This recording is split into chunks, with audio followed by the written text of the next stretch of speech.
Potentiometer का principal अपन लोगों ने सीखे है ना। उसके बाद हम लोग जो आज सीख रहे हैं वो है कुछ मेथड्स ईएमएफ को कंपैरिजन करने के। ईएमएफ को कंपेयर करने के लिए यहाँ पर 3 मेथड है पोटेंशियोमीटर के, जिसके अंदर नहीं 2 मेथड ईएमएफ कंपेयर करने का और तीसरा है इंटरनल रेजिस्टेंस मालूम करना। ठीक है क्या? किसके अंदर का? बैटरी या सेल के अंदर का।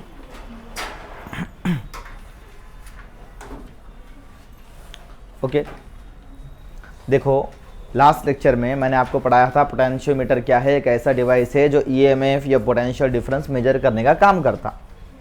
फिर दूसरी बात मैंने आपको समझाई थी कि पोटेंशियोमीटर जिस प्रिंसिपल पर काम करता वो क्या होता है, potential difference between the 2 point of potentiometer wire is directly proportional to length of the potentiometer wire between that 2 points.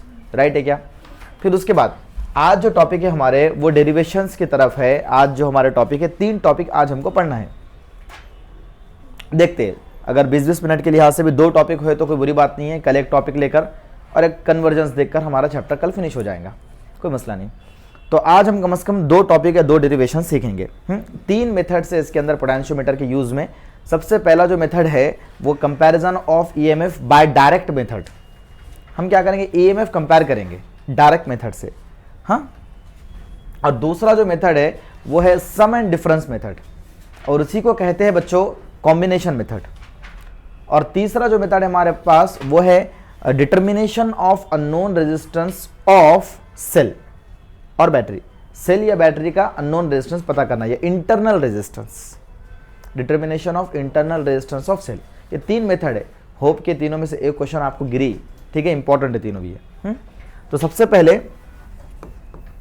आपको जो सिखाने वाला हूं मैं वो क्या सिखाने वाला हूं बोलो, comparison of EMF. Comparison of EMFs by method number 1 कौन सा है, डायरेक्ट मेथड। क्या नाम है इसका दूसरा? हाँ, डायरेक्ट मेथड को दूसरा नाम दिया गया सेपरेटेड सेल मेथड।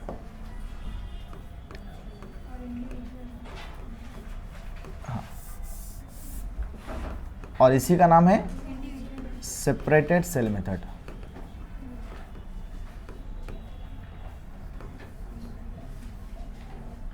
और तीसरा इसी का नाम क्या है बच्चों, इंडिविजुअल मेथड। ओके ओके, तो यहां पर 3 तरह के मेथड्स बताए। ये 3 एक ही मेथड के 3 नेम है। सिर्फ आपको डायरेक्ट मेथड पूछता, ये दोनों सिर्फ एक्स्ट्रा में नेम है उसके, सेपरेटेड सेल और यहां उतना मसले की बात नहीं है, इंडिविजुअल मेथड। तो रे बच्चों करते क्या इसके अंदर वो सीखेंगे। सबसे पहली चीज कि इसकी डायग्राम कैसी है। नहीं बेटा सॉरी, पहली चीज डायग्राम कैसी है, दूसरी चीज कंस्ट्रक्शन कैसा है, तीसरी चीज वर्किंग कैसी है, और चौथी चीज इसकी इक्वेशन कैसी बनती है, यानी डेरिवेशन कैसा है। इन 4 पार्ट में हम लिखते हैं। पहले डायग्राम, दूसरा कंस्ट्रक्शन, कंस्ट्रक्शन में थ्योरी, वर्किंग में उसकी थ्योरी, और उसके बाद इक्वेशन कैसे ड्राइव होती है उसकी। ठीक है, तो चलो सबसे पहले डायग्राम कैसे बनाना बच्चों। देखो यहां पर क्या करेंगे, आप इस तरह का शेप ले लेंगे या प्लेट्स ले लेंगे कुछ इस तरह से। ठीक है क्या, ये आपने कुछ प्लेट्स ले लिए सपोज करो।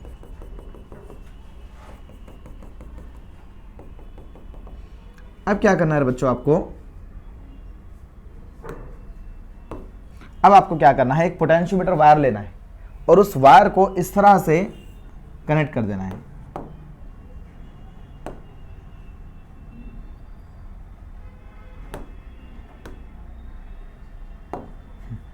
इस तरह से वायर को कनेक्ट कर देना है।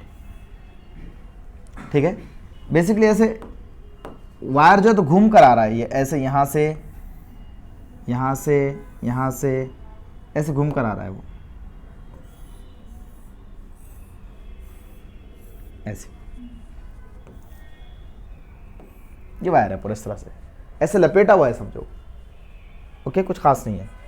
फिर यहाँ पर क्या करते हैं बच्चों, इसको इस तरह से बनाया गया और कुछ खास नहीं है इसमें। फिर बच्चों यहाँ से वायर को ऐसे ऊपर उठा लिया थोड़ा सा हमने, और ऐसे यहाँ पर जो है तो एक हमने रेजिस्टेंस लगा दिए, यहाँ पर एक बैटरी लगा दिए है ना, और यहाँ पर हमने की लगा दिए, या फिर उसको आगे पीछे भी कर सकते हैं। पहले बैटरी लगा दिए, फिर बाद में की लगा दिए और लास्ट में इस तरह से रीस्टेट लगा दिए। हो गया डायग्राम, कुछ खास नहीं। ठीक है, डायग्राम में कुछ भी खास नहीं है। दोबारा डायग्राम बना के बता रहा हूँ, देख लो। जी बेटा कुछ बोल रहे हो क्या? देखो ये दो मरतबा एक डायग्राम दो मरतबा काम में आएंगे। जैसा मीटर ब्रिज याद करें तो केल्विन की सेम थी, है ना, माइनर डिफरेंस के साथ। तो ये डायग्राम याद कर लेंगे, इसके बाद की मेथड के डायग्राम ऑटोमेटिक याद हो जाएंगे। तो सबसे पहले क्या करें, आपने स्केल की मदद से कुछ इस तरह का डिज़ाइन बना दिए बच्चों। सेम यही साइज़ में लेना है यहाँ पर, तो तीनों के साइज सेम रखना है प्लेट्स के। ले लिए इस तरह से। अब क्या करें बच्चों, आपने इस तरह से इसको कनेक्ट किया, इस तरह से इसको कनेक्ट किया। ये वायर है अब, हाँ अब ये वायर है इस तरह से। ठीक है, फिर आपने जो है तो इस तरह से इसको कनेक्ट किया, इस तरह से इसको कनेक्ट किया, इस तरह आ गया। हाँ ये वायर पूरा रोल होते आ रहा है इस तरह से। वायर जो है ऐसे रोल ऐसे होते हुए आ रहा है। यहाँ तो कोई प्रॉब्लम नहीं है। फिर हम इस तरह का शेप दिया, वायर है, ओके। उसके बाद उसको इस तरह से बना दिया हमने। ठीक है, यहाँ पर कनेक्शंस करने थे तो यहाँ पर एक बैटरी लगा दी हमने, एक की लगा दी हमने, राइट है। हमारी मर्जी पर रहेगा आप कैसे लगाते हैं। तो यहाँ पर हमने बैटरी लगा दी, उसके यहाँ पर एक बटन लगा दिया बंद चालू करने के लिए। ठीक है, और यहाँ पर एक रेजिस्टेंस लगा दिया, इसको रीसेट भी कह सकते हैं, वेरिएबल रजिस्टर भी कह सकते हैं। ठीक है, ऐसे यहाँ तक किसी कोई प्रॉब्लम नहीं होनी चाहिए। डायग्राम बड़ी आसान है, कुछ नहीं है, बस लाइंस ड्रॉ करने हैं, सिर्फ लाइंस ड्रॉ करने और कुछ नहीं, राइट है। कोई प्रॉब्लम नहीं है। अब क्या करेंगे, हमें क्या करना है रे बच्चों, आ जाओ बेटा उधर बैठ गया। हमें क्या करना है, दो कोई सेल लेने हैं और उन दो सेल का ईएमएफ पता करना है। सपोज करो अपने पास घर पर दो सेल है, लेकिन वो दोनों सेल का ईएमएफ कितना है पता ही नहीं मुझे। उसके ऊपर जो लिखी हुई चिट्ठी थी वो गुम गई, निकल गई। अब वो सेल के अंदर ईएमएफ मतलब वोल्टेज, वोल्टेज कितने वोल्ट के सेल है ये पता नहीं है। कितने वोल्ट के सेल है वो अपने को पता नहीं है। तो अपन ने क्या करे, वो दो सेल को जो है तो इस मेथड के जरिए से पता करे कि कितने वोल्ट के हैं।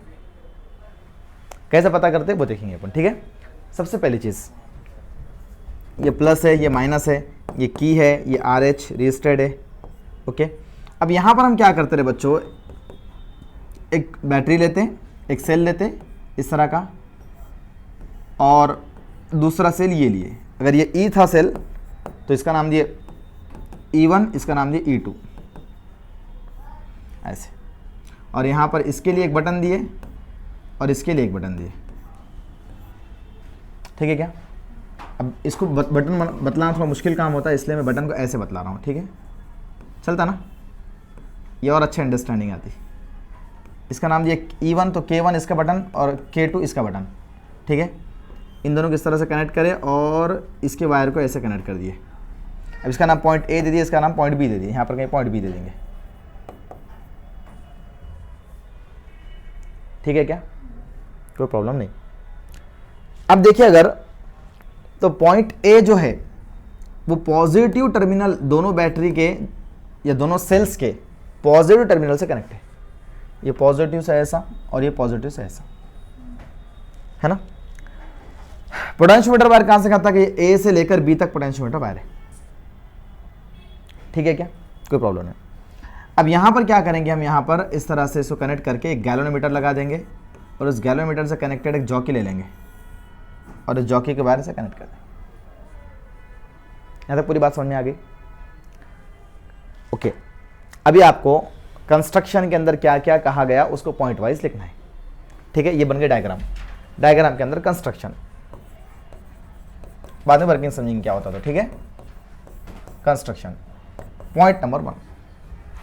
ओ बच्चों ध्यान दो, कंस्ट्रक्शन पहली चीज क्या है, इसके अंदर पोटेंशियोमीटर वायर है। ठीक है ना, इस तरह से it consist of a potentiometer wire AB is connected. अब किससे कनेक्टेड है इन्हें, तो यहां पर अपन बतला सकते बैटरी है, की है और रेजिस्टेंट है, करेक्ट है। तो it consist of potentiometer wire is wound on the wooden box. ठीक है, एक वुडन बॉक्स के ऊपर है, ऐसे वुडन बॉक्स के ऊपर जो है तो कनेक्ट करा हुआ है। Second point, point A of potentiometer wire is connected to the positive terminal of battery, while point B is connected to the negative terminal of battery.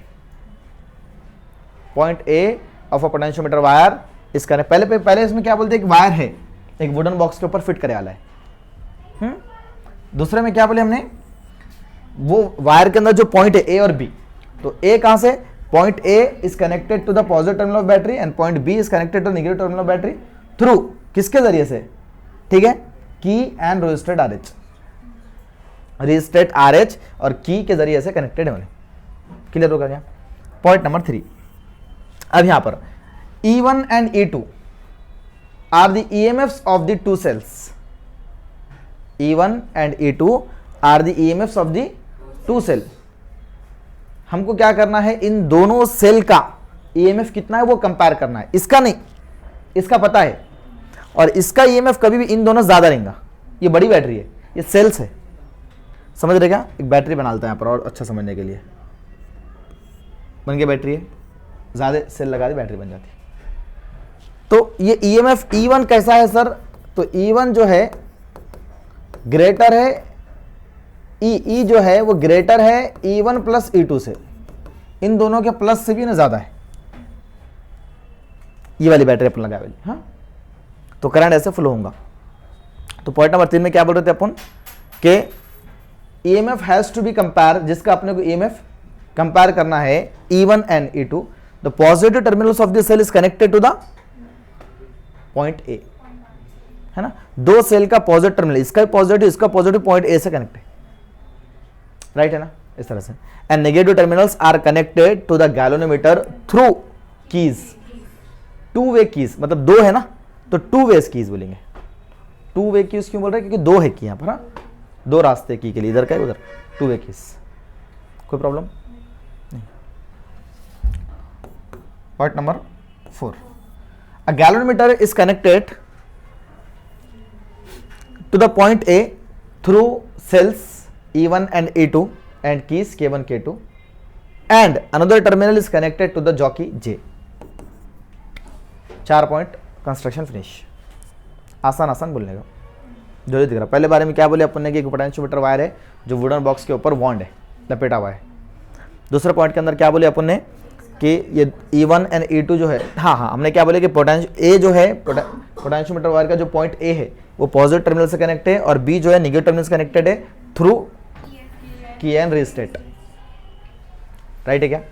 तीसरे पॉइंट के अंदर क्या बोले बच्चों, बोलो, E1 एंड E2 हाँ are the batteries are the EMFs of the cells, okay, whose EMF has to be compare, इन दोनों का EMF जैसे अपने को पता करना है, is connected to the positive terminal, और ऐसे बोलो is connected to the point A of potentiometer wire, while the negative terminals of the battery is connected to the galvanometer through keys, ये टू वे कीज। और last one, galvanometer is connected, फिर इधर से किसको connect है, point A को connect है, और इधर से कनेक्ट है जॉकी कनेक्टेड, फिनिश। सिंपल बोले और आगे पीछे पॉइंट्स करे, अपने मर्जी से बनाए तो कोई मसला होने वाला नहीं। अब बारी वर्किंग की, ठीक है, करते कैसे वर्किंग, बस कंस्ट्रक्शन होगा, वर्किंग।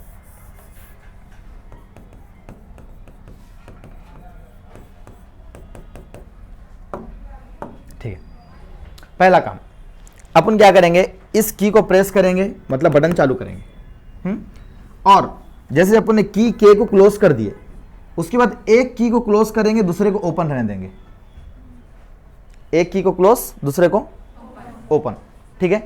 तो करंट क्या होगा, ऐसे करंट आएगा, ऐसे करंट आएगा, ऐसे आएगा, फिर ऐसे इसमें से चले जाएगा, ऊपर से जाएंगे नीचे से जाएंगे, अरे नहीं ऊपर से, क्योंकि ऊपर से क्लोज है ना, रास्ता क्लोज, ऊपर से क्लोज लूप बन रहा ना ऊपर से, है ना,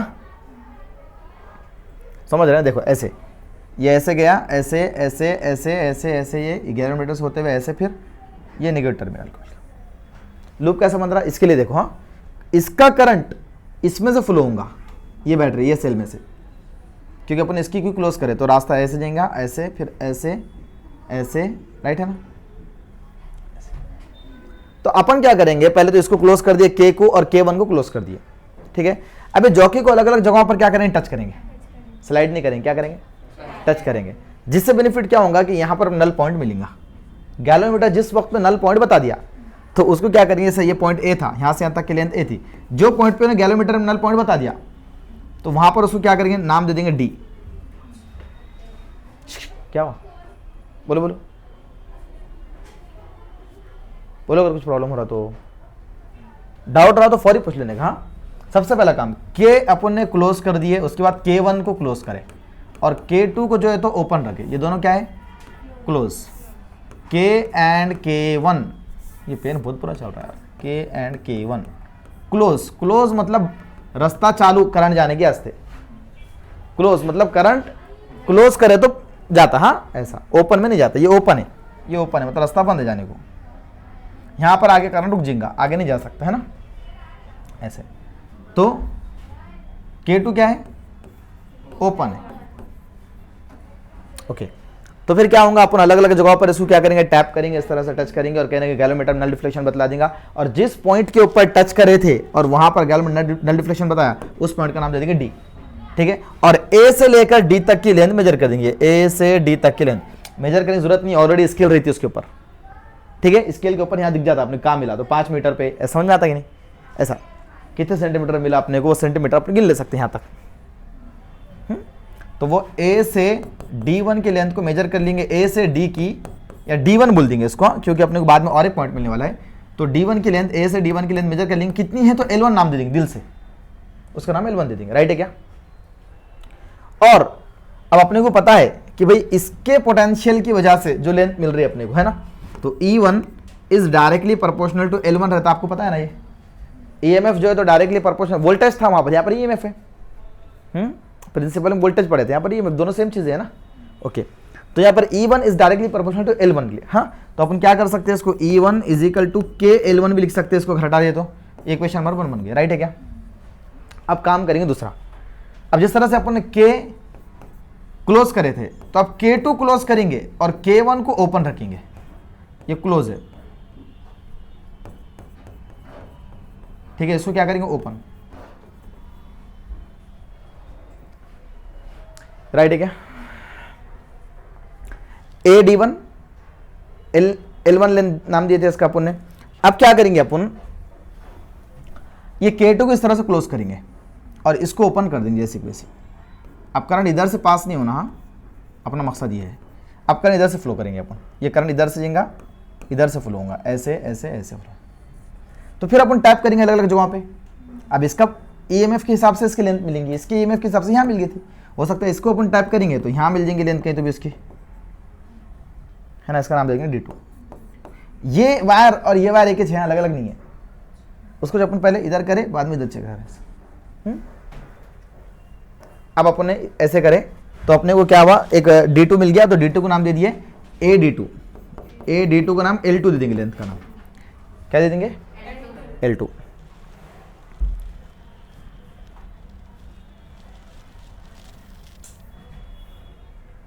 ठीक है, अब मेजरमेंट करेंगे EMF का, तो अपने इक्वेशन के हिसाब से E2 is directly proportional to L2 मिलेगा, राइट है ना। तो E2 इज इक्वल टू क्या मिलेगा, KL2, ये इक्वेशन नंबर 2।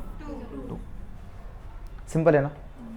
अब क्या करेंगे अपन, इक्वेशन 1 और 2 को डिवाइड करेंगे, इक्वेशन 1 डिवाइडिंग बाय 2। तो इक्वेशन 1 क्या है बच्चों, ये देखो, E1 is equal to KL1 upon में E2 is equal to K E1 upon E2 is equal to L1 upon, होगा बच्चों फिनिश, बस।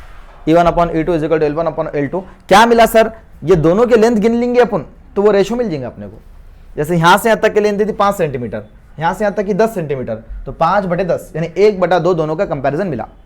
जैसे इसकी 5 सेंटीमीटर मिसाल तौर पे, इसकी 10 सेंटीमीटर, तो कितना मिला, 1/2। तो E1 अपॉन E2 कितना मिलेगा, 1/2।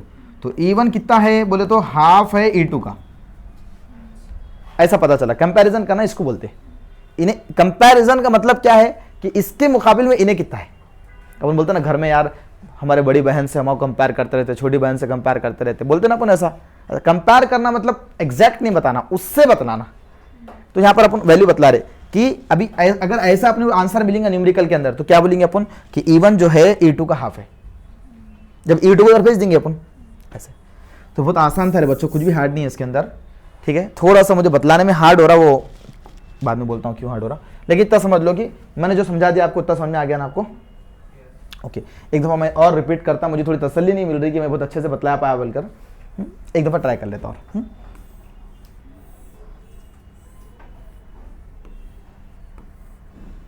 स्केल की मदद से अच्छी डायग्राम बन जाती है।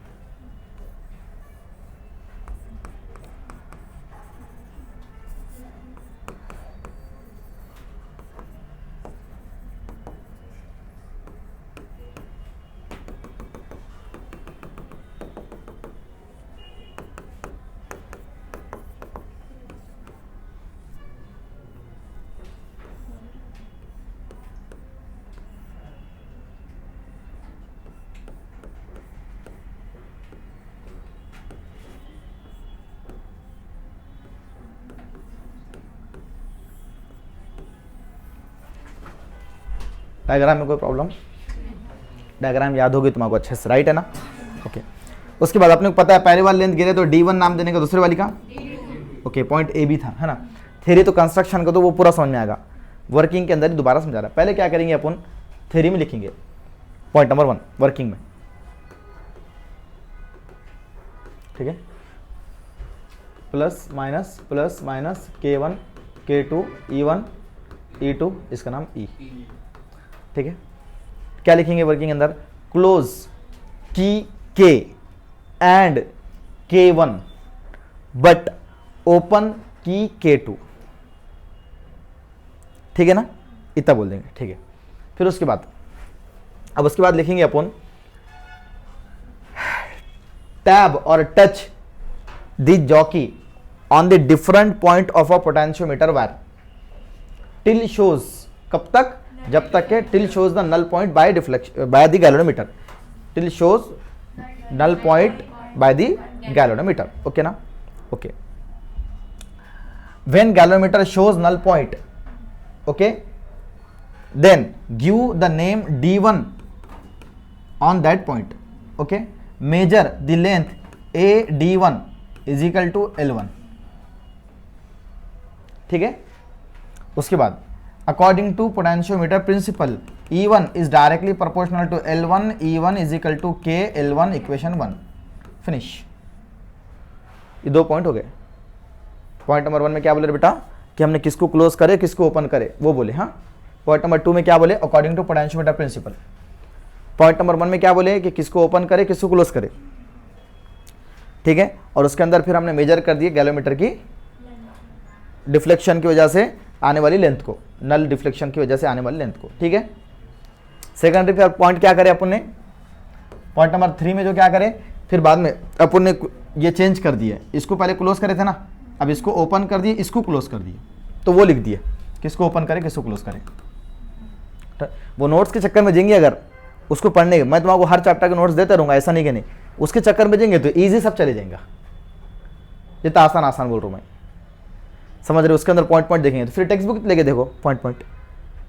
मेरी बात समझ रहे मैं क्या बोल रहा हूँ? तो ऐसा तुम यहाँ पर कैच करोगे सर कैसे पॉइंट्स बना के बोल रहे, आपके हिसाब से आपको जो आसान लगना, उसके अंदर बोलते एग्जैक्ट लिखे वाला है बुक को देख के। बुक में का एक पॉइंट नंबर 1 क्या था बुक के अंदर, उसको इजी करके लिखा है। Point number 2, point number 3, point number 4 सब बना के लिखा है, एक भी पॉइंट छोड़ा रहा नहीं किताब का हो, तो उसको फॉलो ना करो, उसको सपोर्ट को रहने दो। बच्चे बोलते हैं ना क्रैश कोर्स में क्या मिल रहा, नोट्स मिल रहे कि नहीं मिल रहे, मिल रहे नोट्स ही, डेटा किधर है, ये इधर है, हम जो दे रहे तो काम की चीज इधर से इधर ट्रांसफर कर रहे हैं हम। तुम लोग क्या कर रहे हैं मालूम क्या, इधर से उधर देख रहे, इधर देख रहे थे हम क्या बतला रहे थे, तो थोड़ा देखो इधर ध्यान से। बहुत आसान पॉइंट बोल रहा, तीसरा पॉइंट यहाँ पर एक अपना मैप बन जाता, क्या बोलते हैं उसको, अपन एक एल्गोरिथम बन जाता अपना, कैसा किसके बाद क्या लेने का। तो इसके अंदर थ्योरी बोले उसकी, फिर नल पॉइंट डिफ्लेक्शन की थ्योरी बोले, मेजरमेंट करे लेंथ की, और लेंथ क्या करे लिख दिए। हाँ, ये पॉइंट नंबर 2 में अकॉर्डिंग टू पोटेंशियोमीटर प्रिंसिपल। यहाँ पर आगे फिर दोबारा किसको क्लोज करे किसको ओपन करे बोल दिए, फिर उसके बाद मेजरमेंट कर लिया तो D1 D2 लेंथ आ जाएंगी अब, है ना, नल पॉइंट डिफ्लेक्शन के लिए AD2। तो AD2 का नाम क्या दे दिया अपन ने, L2 नाम दे दिया अकॉर्डिंग टू पोटेंशियोमीटर प्रिंसिपल, ये चौथा पॉइंट। और E2 directly proportional to L2, E2 is equal to K L2, और E2 इज इक्वल टू यहाँ पर हो गया ये इक्वेशन नंबर 2, राइट है क्या? अब पांचों पॉइंट के अंदर डिवाइड कर देने का इक्वेशन 1/2, ठीक है? तो E1 is equal to K L1 और E2 और K L2, के cancel, E1 upon E2 is equal to L1 upon, हो गया फिनिश। समझ रहा है क्या? इसके बाद का ले लेंगे पानी के पीने के लिए।